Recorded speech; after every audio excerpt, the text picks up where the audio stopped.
अरे हाँ भाई बाबर, कैसे बुलाई ये पंचायत? तुमने तो लगभग पूरा एशिया ही इकट्ठा कर लिया। क्या चल रहा तुम्हारे दिमाग में? कोई संन्यास वगैरह का प्लान तो ना बना रहे? क्योंकि आजकल तुम पाकिस्तान वाले जिससे भी भिड़ रहे हो उसी से मुंह की खा रहे। भाई ये क्रिकेट है, इसमें उतार चढ़ाव आता रहता है, इसलिए जल्दबाजी में कोई ऐसा वैसा कदम मत उठाना जिसको लेकर तुम्हें बाद में पड़े पछताना। माना कि आजकल तुम्हारे पीछे पड़ा है पूरा जमाना, लेकिन ये रोहित शर्मा तुम्हारे साथ खड़ा है, बिल्कुल भी नहीं घबराना।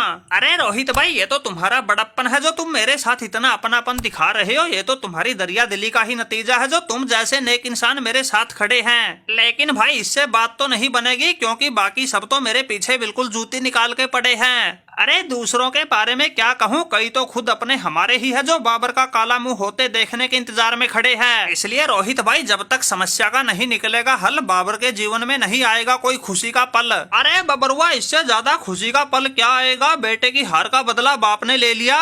तुम पाकिस्तान वालों को तुम्हारे घर में घुसकर ही बांग्लादेश वाले गए थे रगड़ के, और इन इंडिया वालों ने उन्हीं बांग्लादेश वालों की धरती में नाक रगड़वा दी, उन्हीं के कान पकड़ के। और तुम फिर भी मुंह फुलाए बैठे हो। बातों को ज्यादा इधर उधर मत घुमाओ। क्यों कर रखी है ये पंचायत इकट्ठी, जल्दी बताओ। अरे देख रहे हो भाई रोहित शर्मा, ये राशिद खान जैसे लोग ही तो हमारे जले पर नमक छिड़क रहे हैं। देखो कैसे भिगो भिगो के मार रहा है। जो थोड़ी बहुत बची थी इज्जत उसको भी सरेआम उतार रहा है। छोटे बड़े भाई के रिश्ते को बाप बेटे का बता रहा है। बाबर को खरी खोटी सुनाने के लिए पूरा एडी चोटी का जोर लगा रहा है। इन जैसे लोगों की वजह से ही तो हमारे जीवन में दिन बर दिन अंधेरा छा रहा है, और आगे चलकर हमारे साथ कुछ अच्छा होगा ऐसा तो हमें खुद को भी कोई सपना तक नहीं आ रहा है। अरे बाबर भाई, कहना क्या चाहते हो? साफ साफ बताओ, मत बात को जलेबी की तरह घुमाओ। कुछ अलग करने का है प्लान, या ऐसे ही पंचायत जोड़ रखी है अपनी दूर करने के लिए हार की थकान? अरे अब समझ में आ गया भाई, किसी ने बिल्कुल सही ही कहा था, बुरे वक्त में कोई साथ नहीं देता।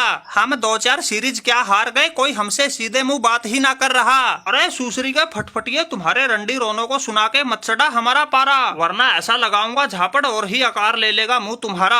अरे वारे वाह साकिब अल हसन, हार तो हमारी भी हुई थी, लेकिन तुम्हारी तरह हम तो बिल्कुल भी ना बौखलाए। और भाई एशिया में पाकिस्तान को छोड़ के लगभग सभी टीमें जीत रही है, उसी का राज जानने के लिए हमने तुम सब बुलाए। भाई ऐसा कौन सा जादू मंत्र है, हमें भी बता दो, जिसको पाकर अफगानिस्तान जैसी टीम ने दक्षिण अफ्रीका जैसी टीम के घुटने टिकवा दिए। पहले ही टेस्ट मैच में श्रीलंका वालों ने न्यूजीलैंड वाले कोने में लगा दिए, और सब तो छोड़ो, बांग्लादेश वालों ने भी हमारे जैसों को दिन में तारे दिखा दिए। फिर इन इंडिया वालों का तो कहना ही क्या, इन्होंने तो बड़े बड़े तुर्रम खांबी औंधे मुंह गिरा दिए। अरे भाई सनाकू, अपनी टीम को ऐसा क्या खिला रखा है जो न्यूजीलैंड वालों का घर बुला के बाजा बजा रखा है? भाई जिस टीम में Tom Latham, Devon Conway, Kane Williamson, Sachin Ravindra, Daryl Mitchell, Glenn Phillips, Mitchell Santner और टिम साउथी जैसा उसका कप्तान हो, उसी टीम के तुम्हारे नए नए लोंडों ने धरती में हाथ टिकवा दिए। भाई कुछ न कुछ तो जरूर टोना टोटका किया है, वरना ऐसी तगड़ी टीम को हराना इतना आसान नहीं है। भाई घर में सीरीज तो हम भी खेले थे, लेकिन हमारी हवा तो ये बांग्लादेश वाले ही निकाल गए थे, फिर तुम कैसे जीत रहे हो? अरे बात सुन भाई बबरू, जो हमारे घर में खेलने आता है हम तो उसका ऐसे ही बजाते हैं डमरू। ये तो फिर भी न्यूजीलैंड की टीम थी, हमारे घर में तो हमने इंडिया जैसी वर्ल्ड कप विजेता को नहीं छोड़ा था। T20 में तो ये बच गए थे, लेकिन वनडे सीरीज में तो बिल्कुल सूद समेत हिसाब किताब चुकता कर दिया था।